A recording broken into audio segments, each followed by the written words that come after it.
We appreciate all of the guests who have appeared on our show and sincerely thank them for providing you, our audience, with useful information. However, the advice our guests provide is theirs, and we encourage you to seek out a professional if you have specific questions about any topic we cover on the Crushing Debt podcast. On this week's episode of the Crushing Debt podcast, Florida's car insurance mistakes. Welcome to the Crushing Debt Podcast with your host, Florida attorney Sean Yesner, where our goal is to help you get rid of the financial bullies in your life. So welcome back to this week's episode of the Crushing Debt Podcast. My name is Sean Yesner, owner and founder of Yesner Law, and we've got George Curbelo here, your financial coach, back with us. Welcome, George. Hey, what's happening? Happy everybody. I hope everybody's doing well out there for sure. Although I guess I should probably stop saying back with us. I mean, they should probably just assume that you're going to be on. We're going to assume that, but hey, as long as I'm back, it will be okay there. Yeah. There you go. And we do have a guest for you this week, talking about the exciting area of car insurance, but which actually there is going to be some really cool stuff in there, and some really cool stuff that we can share with you all. Before I get to my guest real quick, we do have a couple of sponsors that I want to talk about, and I know our first sponsor is really going to be interested in meeting our guest this week. Our first sponsor is Sam Cohen. He owns Attorneys First, where they provide malpractice coverage, E&O coverage to attorneys and title companies all over the country. Now, Sam's here in Tampa Bay, and so focuses his practice on Florida attorneys. I know he also likes to meet Texas attorneys and really attorneys and title companies anywhere across the country. And talking to Sam recently, he even said he can provide coverage options for attorneys and title companies that maybe had slipped up a little bit and had a claim in the past. So if you want more information, if you are an attorney or title company and you want more information about malpractice coverage, professional liability insurance, E&O coverage, all the same thing, contact Sam at attorneysfirst.com or go to his website, which is also attorneysfirst.com. But speaking about insurance, we are talking about insurance in today's episode, and I do want to introduce our guest real quick. So he was born on Long Island, New York, went to college in Chicago at the University of Chicago, majoring in political science, like most attorneys tend to do, except me. He hated the cold, so he went to law school at Emory in Atlanta, where Jimmy Carter taught a course in alternative dispute resolutions, which those that don't know, alternative dispute resolution, mediations, arbitrations, that kind of stuff. This was in the mid-'80s, and he put that in his bio. I am not dating him by saying that. He moved to Tampa Bay temporarily 30 years ago until he figured out where he wanted to be, but turns out he always wanted to be right here. He was a partner in one law firm for 27 years until he made the move to be a sole practitioner in 2013. His practice areas focus on personal injury work, estate planning, and he represents lottery winners. We've talked before on the show about how lottery winners sometimes tend to blow their money if they don't have the right habits in place. Indeed. He represented the fifth largest lottery winner in 2018 at a cool $451 million in winnings. His passion is travel. He's traveled all over with a small interruption over the last 2 years because of this little bug we had called COVID. But he'll be back on the road this year. And so welcome our guest on this week's episode, Walt Blenner. Welcome, Walt. Thank you, Sean. Thank you, George. Happy to be here. Let's sort of kind of jump right in. By the way, I do want to mention you wrote a brochure that any of our listeners, if you want to get a copy of this, which is basically what we're going to be talking about today, you can get in touch with Walt at blennerlawgroup.com. So it's BLENNER Law Group, just like it sounds, .com, or Walt is WALT. And I'll put that in the show notes as well as his website, which is also Blenner Law Group, BLENNER lawgroup.com. And that's pretty much what we're going to be talking about today, because one of the ways that I see people get in trouble with their debt all the time is not having the right coverage and getting into an accident, and then the proverbial stuff hits the fan. So if someone says, I have full coverage, why is that sometimes problematic? Well, because full coverage is really more optional coverage. When you buy a policy of insurance, you're buying a minimum of 2 areas of insurance and potentially up to like 8 areas of coverage. But when I talk to new personal injury clients, I always ask, do you know what kind of coverage you have? And I get one of two responses. And the first is, I don't have much money. I get the least I need. That's the very honest response. But typically what I hear is, I have full coverage. And it's very unlikely you have full coverage because there's so much options to getting car insurance. And some of it is good, for people trying to save money. They may not necessarily need to insure their 30-year-old car for property damage. But some of it is very bad. We'll get to it, but is really the most important insurance to have in Florida, and it's the most optional. Yeah, and we'll get into but why is it not required? Do you have any ideas on that? Basically, politics. We're in a very insurance-friendly state, and our legislature, in their wisdom, has just decided to, kind of protect the insurance companies more than the consumers. And I say that because is probably the most important insurance you can have, and it's where a lot of insurance companies take their biggest financial hit. So one company in particular, I won't mention names, basically tells their agents undersell because this is where we get hit as a corporation. Wow. And for for the folks that know the jargon, guys, it's underinsured motorists or uninsured motorists. So I was like, what? Oh yeah, that's what it is. Yeah, we're not talking about University of Miami. We're not talking about University of Michigan. That's problems too, but that's for another podcast. Yeah, we won't ever talk about University of Miami on this podcast episode. Can you tell we're getting close to football season? A little bit. As I understand, there is a difference between uninsured and underinsured. In other words, uninsured is the person you're in the accident with has absolutely no coverage. And underinsured is that the person you're in the car accident with may have insurance, they just won't have enough insurance. Is that right? Absolutely correct. Yeah. is essentially a fallback position. If the at-fault person does have insurance, a lot of insurance, some insurance, that has to pay first. or uninsured, underinsured motorist protection doesn't kick in until the at-fault party's limits have been exhausted.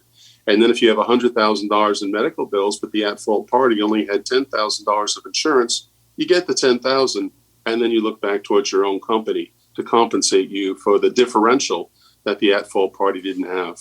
Yeah, so you're actually going after your own insurance company if they refuse to pay that. If you have that coverage and they refuse to pay the claim, you're actually going after your own insurance company, right?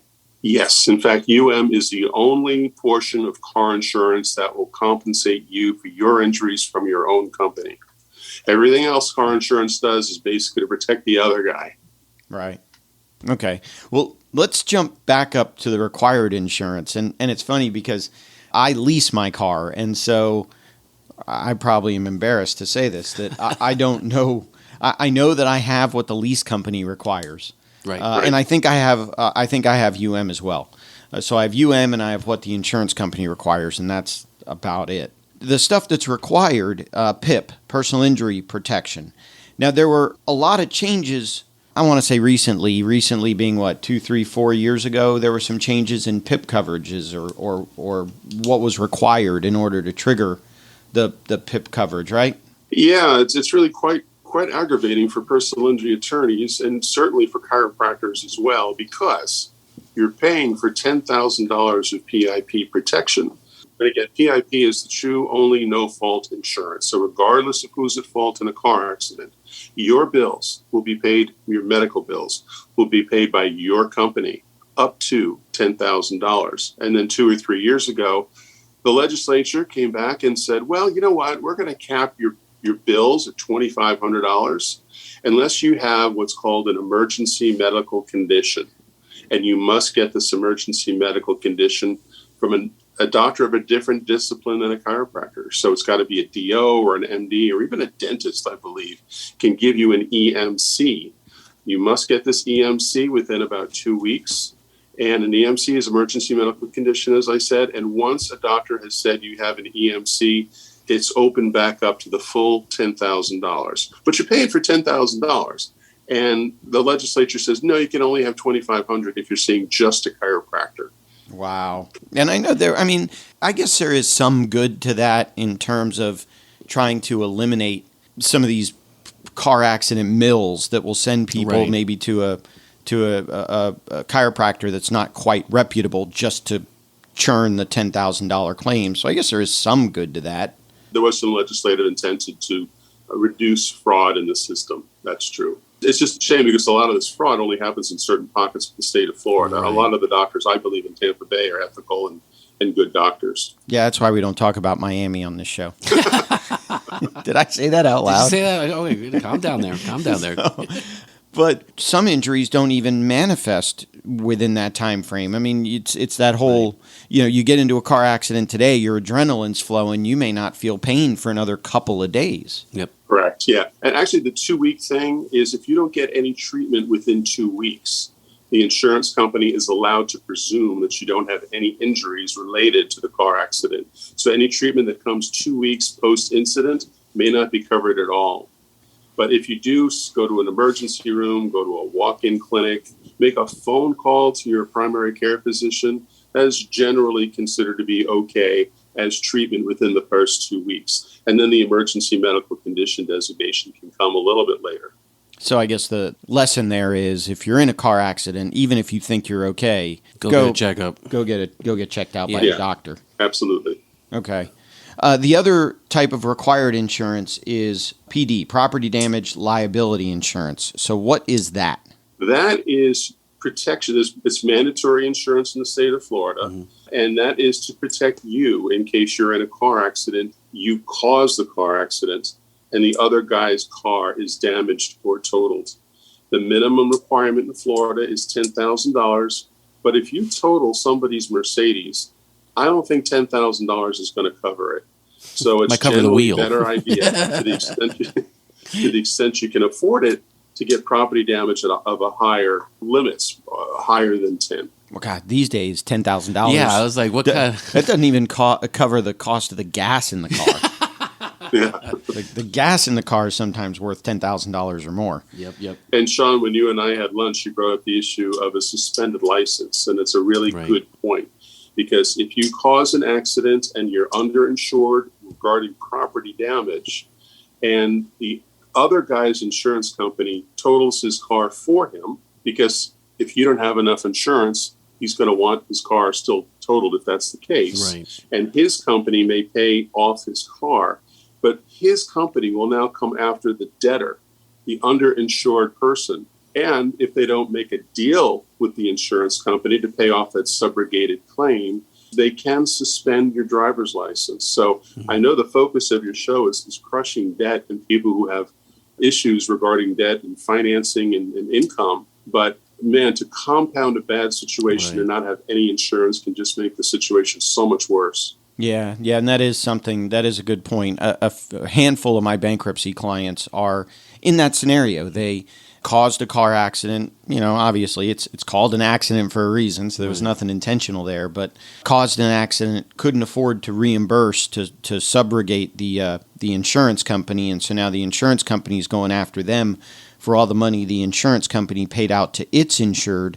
And yeah, you're right. Florida law says that if you can't pay that back, your license can be suspended. And so then the only other way to get your license back is to either settle the debt or, in extreme cases, like I've had to do a handful of times, bankrupt the debt, which, the insurance companies don't like it, but that's what bankruptcy's for, when you got debts you can't repay.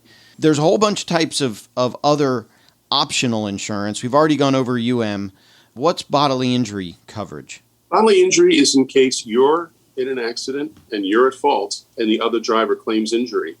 If they have a permanent injury, and permanent injury is described in the Florida statutes as death, physical scarring, and everything else. And most times people who are involved in a car accident have the everything else type of permanent injury, neck, back, herniations, whiplash, things like that. So if the hurt party comes after you and you have bodily injury, your car insurance company will compensate him for his injuries up to the limits of your policy. Okay. So the next thing you have here in your brochure is stacking. What is stacking? Stacking is probably not a big issue for people with crushing debt because stacking is really good insurance. So let's say you have $100,000 of bodily injury insurance to compensate the other guy if you're at fault and he's hurt. You've also got 100,000 of UM. That's usually how it follows. If you have 100,000 of bodily injury, you usually also have $100,000 of uninsured motorist protection. So you've got that side-by-side protection. You're not compensating the other guy for any more than you would cover yourself for. But if you have multiple vehicles, let's say you have a vehicle, your spouse has a vehicle, and your teenage child has a vehicle. That's 3 vehicles in one household. You can stack that coverage. So it's not 100, 300. It's now 200, 600. And with 3 cars, it could even be, $300,000, $600,000. So it just provides an extra level of protection, which, again, not everybody can afford. But for those people with assets, investment homes, things like that, it's a good way to protect yourself. Let me ask, before we jump to another one, I'm always hearing like Florida's a non-fault state when it comes to, so does that change the way insurance is kind of managed? So it's like, can I just hit somebody and it's not my fault? Or, how does that, because that's what I keep hearing, at the bar. I mean, not at the bar, at the, at the water cooler. So I just want to kind of understand that, because I think that's another thing that seems to be a misconception around, insurance. Yeah, the only no-fault portion of car insurance is PIP, personal injury protection. Everything else fault matters. But if in a car accident, it doesn't matter who caused the accident. If you're in an accident and you're hurt and you get medical treatment, your company will pay for those medical bills. Well, and that sort of related to that, I've heard a bunch of times people have called me and said, I was in a car accident and I've got some injuries, but I got the ticket for the accident. Does the party that gets cited by, police or sheriff or whoever, what options does that party have in terms of a personal injury claim, insurance claims? And you touched on it a little bit with the no fault, but beyond that, trying to bring a personal injury claim when I got the ticket, is that going to be more difficult, less difficult? Yeah, it's definitely more difficult. So you're in a car accident and you're at fault and you get the citation and you pay the citation. And it's a rear-end collision. There's almost no defenses to rear-end collisions in this hypothetical. Your car insurance company will still pay for your medical bills. But if you wanted to make a claim against the other guy, you've got to be able to assert some degree of comparative negligence. So a rear-end collision is easy because if you rear-end somebody, you're presumed by law to be at fault, 95% of the time. But if it's a yellow light, green light, red light situation and 2 cars meet in the middle of an intersection, right, and it's not so crystal clear who caused the car accident, even though you got the ticket, you can still make a claim against the other driver. You just need some evidence, corroboration from an independent witness that light was really more amber and you were not 100% at fault. Yeah, I remember the worst car accident I was in, and for this reason, my mom refuses to let anybody in the family buy a white car. Okay. Every car accident, every major car accident anyone in my family's been in, they've been driving a white car. So I had my white. It was a Nissan Maxima at the time. I was living in Miami. It's got to be the city. I was waiting to make a left. I was coming home from the gym in the morning, waiting to make a left turn. One of the things about Miami, you always wait till the light turns red before you go on an intersection, and you always wait a second or two after the light turns green because of the other people running the red lights on the intersection. Yep. So light turns yellow. I'm waiting to make a left turn. Light turns yellow. I see there's 2 lanes coming at me. I see the inside car start to slow down. They see the yellow. They're going to stop at the red light. It's obvious. Right before the light turns red, like the instant before the light turned red, I then commit and start to make my left turn. The car on the outside lane was going to run the red light, and so they kept going and T-boned me on the passenger side. Wow. And I was okay. The car, I ended up getting a new car out of it, but I remember the cop gave me the ticket for failing to yield on a yellow. I don't practice criminal law, personal injury law, whatever. I had a buddy of mine in Miami that ended up making the ticket go away, and I ended up being okay. Insurance paid for everything else, so we didn't really make any personal injury claims. But I will always remember the officer said it was a yellow light. You got hit. Even though you got hit, it was failure to yield on a yellow, and so, sorry, you get the ticket. And I tried to fight it because, it was kind of obvious that the other guy was... The only way he could have hit me was to intend to run the red light, but the cop didn't care. Right. And what's also interesting or important to know is that when you get a ticket, if you pay the ticket, that is not evidence of guilt.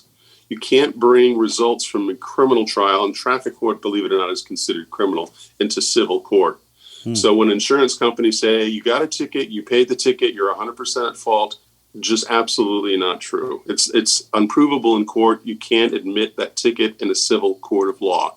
So your comparative negligence claim will always remain.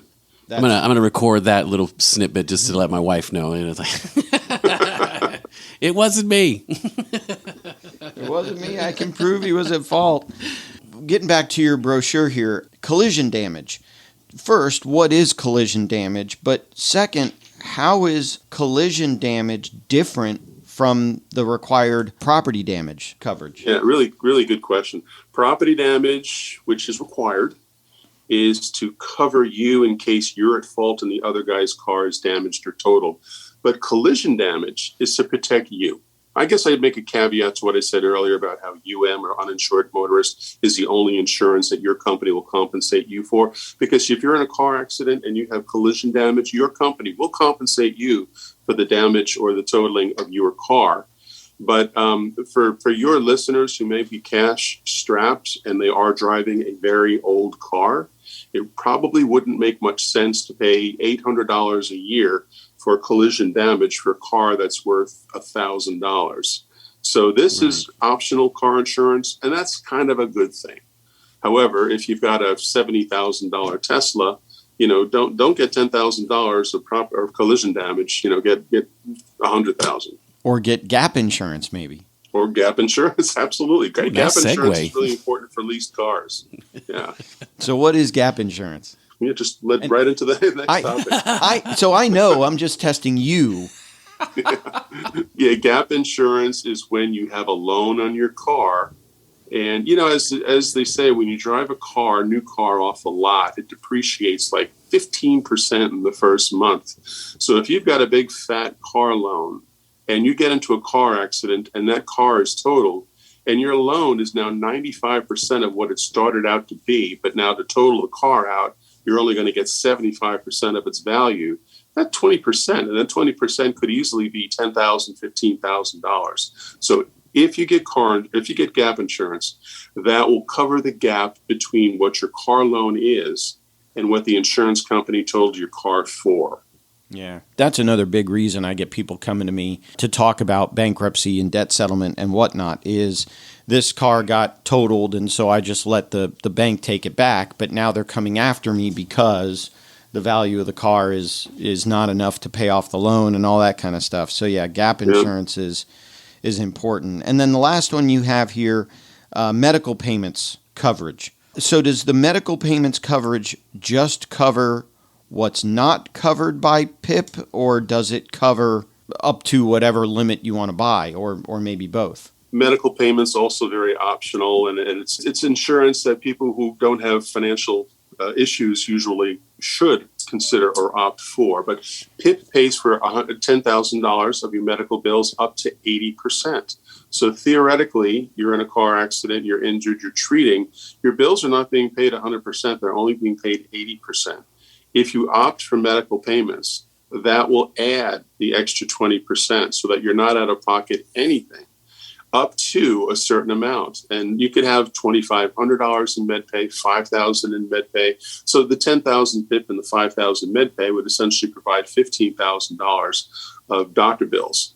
Or you can even get it up to $50,000. However, ironically and paradoxically, the more MedPay you have, the quicker your insurance company will try to cut you off. So if your car insurance company thinks you're treating too much, or you're treating with the clinic that they don't like, your car insurance company has the right to send you to a doctor of their choice to examine you and to essentially say, you're fine.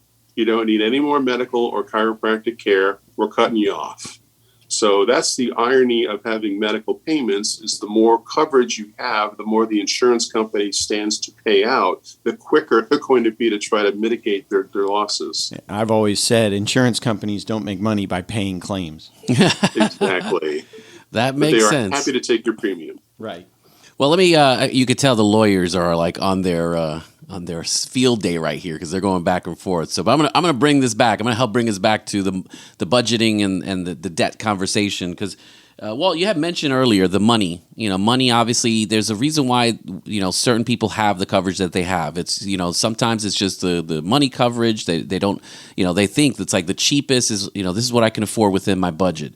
So the one thing, that we're also seeing too is obviously increased coverage, increase in premiums. Inflation seems to be hitting every aspect of it. What are we telling the folks that are having that cash strap, what they should be doing as part of their budget? What adjustments we need to make to be able to get the right coverage and make sure that they don't put themselves in a position that they're kind of falling short? It's a really good question, and it's one that I see any personal injury who's on the front lines sees this. Whenever there's a dip in the economy, 2008, we're currently in financially unstable times. We have a stock market. The first thing people with a cash crunch generally do is stop paying insurance. It doesn't keep a roof over their head. It doesn't put food on the table. They see no benefit from paying out that extra money. But as I said earlier, it can take a precarious situation and make it devastating, as Sean has seen with clients who need bankruptcies. So really what they need to do is to, well, first, like I said, like Sean said, I'm more than happy to send a copy of this brochure by email to anybody who wants it. But this brochure is basically a template on what you have to have and what you should consider having if you can afford it. My best advice, obviously, is to have Florida car insurance. Get the two minimum requirements, which is the PIP, PIP, no fault, and the property damage because it's required by law. But after that, the next most important insurance to me to have is uninsured motorist protection. Again, because it protects you from the other guy.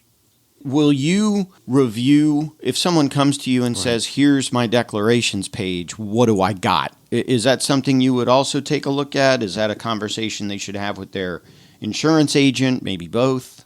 Both for sure. I'm always more than happy to give free consultations to anybody if they want to email or fax me their deck page or declarations page, which shows their coverages, and I can go over with them the coverages and let them know some of the pitfalls of what they have or what they may want to think if they can afford to do, for sure. But also, if they've got a trusted insurance agent and broker, absolutely.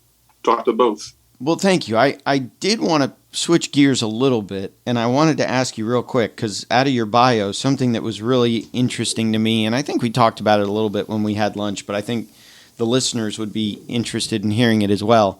How do you get into a practice area of representing lottery winners? What is that like? How do you do that? There are not a lot of lawyers who do it. I've been on the I've been on the websites and I've looked at national firms that claim to be specializing in this area. It's very few of us who actually do it. But to answer your question, I got a call from a friend in 2015, and she had a buddy who won $3 million in a scratch off. Now, if you or I won $3 million, it would certainly make our year, but it wouldn't necessarily change our lives. For this guy, it did change his life. He was a laborer. He painted fences in a country club. He did not have a bank account. He had never been on a plane. He didn't have any recognition of what money can do for him. So when my friend asked me to represent him, I said I would. So I took him on his first plane trip to Tallahassee. We redeemed the ticket. I got him set up. He had about after everything was said and done, he had a nice car. He had a nice house. He gifted money to his kids. He had about $800,000 in the bank. I felt proud that we were able to help him out. And for a man who never made more than $25,000 or $30,000 a year, this $800,000 for a man in his early 50s should kind of set him up for life. So I was kind of proud of my accomplishments, and I wrote a blog piece about it and forgot about it. And after 3 years, I was getting all sorts of calls from people with lottery issues that were sketchy at best, and people telling me that they bought a lottery ticket, but it was stolen, and they wanted me to go after so-and-so to get it back. And somebody told me they won $200 million on a scratch-off. Well, no, you didn't. There's no $200 million scratch-offs. So I was just about ready to pull my blog piece when I got a call from somebody saying, my son has come into some money. And I knew that 2 days before, Mega Millions had won was $451 million. And we also knew that it was somebody in Newport Richey. And this made the news. This made the national news. This was all over the place because, as was mentioned, this was the fifth largest lottery win ever. So I got a call from Sean and his father, and I started representing somebody who won $500 million. And it was precarious. It was nerve-wracking. Right? It was an interesting ride, but it was a very compressed, anxiety-ridden 10 days. Because when somebody wins that much money, not only is it national news, but people start putting two and two together. And when this kid who had a cubicle job, just a number of coworkers, maybe 10 or so, everybody started putting two and two together, and he started getting found out. Sometimes you hear about lottery winners who win and then don't claim the prize for 6 weeks. We did it in 4 days. I met him on a Tuesday, and by Friday we were in Tallahassee redeeming the ticket, trying to keep the hounds at bay. Wow. Is it? And I know this is going to be different for every scenario, but typically, doesn't the lottery will pay you some lump sum payment, which isn't necessarily how much you won. It's based on the time value of money, or will give you some stream of annuity payments over time. Isn't that typically how they're structured? Yeah, there's two ways. There's just the way to cash out, take a lump sum, or you can take it over time. It's so much per year for however many years. And considering Sean at the time was 20, it may not have been a bad choice for him, but 95% of the time people cash out. So even though it was a $451 million win, I think the cash settlement was, $370 million. Still a nice payoff. You got to say only. Only. That's it? That's all they... Oh, jeez. And then Tallahassee kept, or the state of Florida kept 25%, but because he's in the highest tax bracket of anybody, his tax was really 37%. So he won in January of 2018, but the taxes weren't due until April of 2019. So he kept all this extra money for an entire year and 3 months prior to having to pay it to the IRS. He actually made like $700,000 in that 1 year period of time on the money that eventually had to go to paying taxes. Wow. Is the from the estate planning perspective, do you know, let's say somebody wins the lottery and they decide to take out the monthly or annual stream of payments, however it's structured, and then they pass away, do those benefits then transfer to the heirs? Do the heirs then start to pick up that payment from the lottery, or does the lottery winner's death cut off that stream of payments? No, I believe, I don't know the specifics, but I believe if a winner dies, it reverts to some form of lump sum and it goes to his estate. It's never happened for me or my clients, so I'm not totally sure of the details. Okay. So the lessons here, guys. Have before you pay your taxes, make money off of it, then pay your taxes. That's the lesson we learned here. So I appreciate that, Walt. Yeah. So as we sort of get to the end, George, anything else, or Walt, anything maybe you want to talk about that we didn't mention? No, I will say what I thought was humorous about my lottery winners. If you have a $2 win and you bring it to Publix, they put your lottery ticket in this machine and it goes ding. Well, with a $451 million ticket, it's the same process. You bring it up to Tallahassee, they bring you into a room, and they put Sean's ticket in the machine. And believe it or not, it did not go ding. And everybody had this look of panic in their eyes. And they sent us out of the room, and we could literally hear this slap. Like they just slapped the side of the machine, brought us back in, and it went ding. So we did have a legitimate winner. Oh, did they slap the machine, or did they slap the tech that's supposed to maintain the machine? Maybe both. Yeah, right, exactly.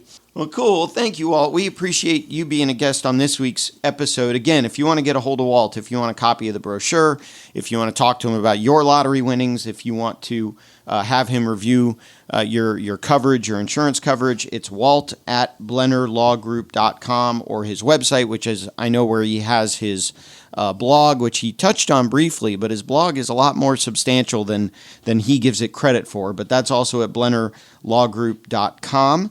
I do really quick, before I let Walt go, or before we close up the episode, I want to mention our second sponsor, which is Mark Purvis. Now, Mark is the one that makes us sound really, really good on the show. He's our editor. He gets rid of the ums, the ahs, the awkward spaces, but he also has a website, and what he's trying to do with his website is capture your family's stories. So did you win the lottery and you want to explain to future generations what that experience was like? Or, did you have some kind of major life experience that you want to preserve for future generations? Or, did your parents go through something, your grandparents go through something that you want to capture for future generations? Well, Mark can help you do that in a way that's really fun. Go to his website, which for this purpose is legacyspotlight.com. Again, Mark is a video editor, producer, and Emmy award-winning videographer. He's got over 20 years experience in the industry. So again, legacyspotlight.com to capture all of those stories. But I think, unless, George, you've got anything else, I think that'll do it for this week's episode. I just want to say, though, again, the tip that, Walt, I think you give get the right coverage, know your coverage. That's another thing itself. And when making adjustments in your budget, once again, we got to make sure we're not, coverage, insurance, that's not where the adjustments need to make, guys. So, make the adjustments in your budget to still keep the insurance that you have and the needs in regards to coverage. And just, again, talk to Walt, talk to your broker, make sure you have what you need if there's any questions around it. Cool. Well, thank you, Walt. We appreciate you being a guest on this week's show. Sean, George, it's been a pleasure. Thanks for having me. Cool. So, again, with your insurance coverage, definitely something that, if you do it right, will absolutely help you have more money at the end of the month rather than more month at the end of the money. That'll do it for this week's episode of the Crushing Debt Podcast, and we look forward to talking to you on next week's episode. If you have questions that you think would make a great topic for a future episode, please email Sean or connect with us on social media. Sean Yesner and Yesner Law, PL, are Florida licensed attorneys. The information contained in this week's episode is not a substitute for legal advice. Your situation may differ, especially if you are located somewhere other than the state of Florida. If you have questions, please contact our office or contact a local attorney. Thank you for listening to this week's episode of the Crushing Debt Podcast.